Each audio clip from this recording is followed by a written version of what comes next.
బడ్జెట్లు. ఇప్పుడు మీరు ఆర్థిక అక్షరాస్యత యొక్క ప్రాథమిక పునాదులను తెలుసుకున్నారు.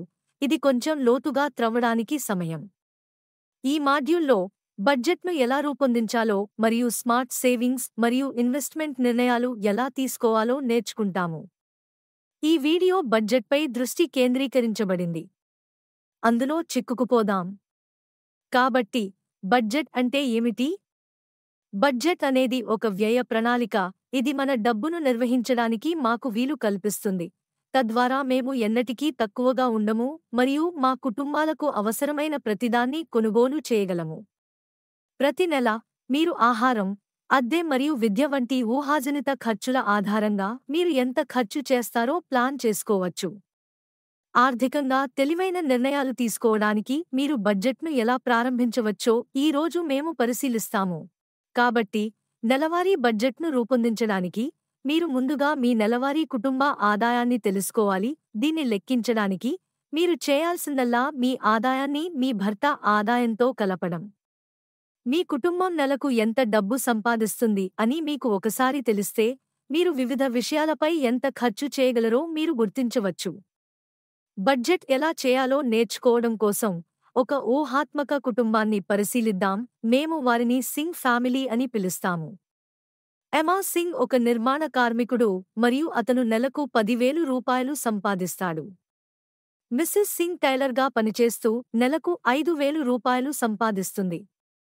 కాబట్టి సింగ్ కుటుంబం మొత్తం ఆదాయం 15,000 రూపాయలు. ప్రతి నెల ఆహారం కోసం 5,000 రూపాయలు ఖర్చు చేయాలని ప్లాన్ చేస్తున్నారు. వారి సంఘంలో నెలకు 1,500 రూపాయలు అద్దె చెల్లిస్తారు. తమ ఇంటికి కరెంటు లేకపోవడంతో విద్యుత్ ఖర్చులు తప్పడం లేదు. ఎమా మరియు మిసెస్ సింగ్ పిల్లలు ప్రభుత్వ పాఠశాలకు వెళతారు, కాబట్టి విద్య ఉచితం. అయితే ప్రతి నెల వారు పాఠశాల సామాగ్రిపై 1,500 రూపాయలు చెల్లిస్తారు. కాబట్టి మేము ఈ 8,000 రూపాయలను ఊహాజనిత ఖర్చులతో మొత్తం గృహ ఆదాయం నుండి తీసివేయాలి మరియు సింగ్లకు 7,000 రూపాయలు మిగిలి ఉంటాయి. ఈ మిగిలిపోయిన డబ్బుతో వారు ఏమి చేస్తారు? కొన్నిసార్లు మీ బడ్జెట్లో మిగిలిపోయిన డబ్బు మీరు కుటుంబం లేదా స్నేహితుల నుండి తీసుకున్న రుణాలను తిరిగి చెల్లించడానికి ఉపయోగించబడుతుంది.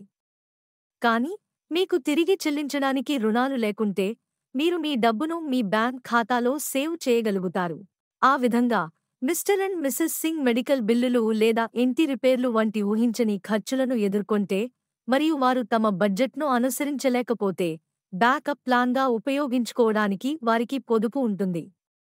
మా తదుపరి వీడియోలో పొదుపు చేయడం ఎందుకు ముఖ్యమో మరియు అవి మిమ్మల్ని ఏమి చేయడానికి అనుమతిస్తాయో వివరిస్తాము. కాబట్టి సంగ్రహంగా చెప్పాలంటే బడ్జెట్ను రూపొందించడం అనేది మీరు మీ డబ్బును దేనికి ఖర్చు చేయబోతున్నారో ముందుగానే ప్లాన్ చేయడం.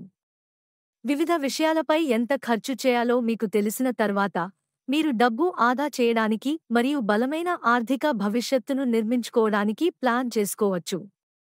పొదుపు ప్రాముఖ్యత గురించి తెలుసుకోవడానికి మా తదుపరి వీడియోపై క్లిక్ చేయండి.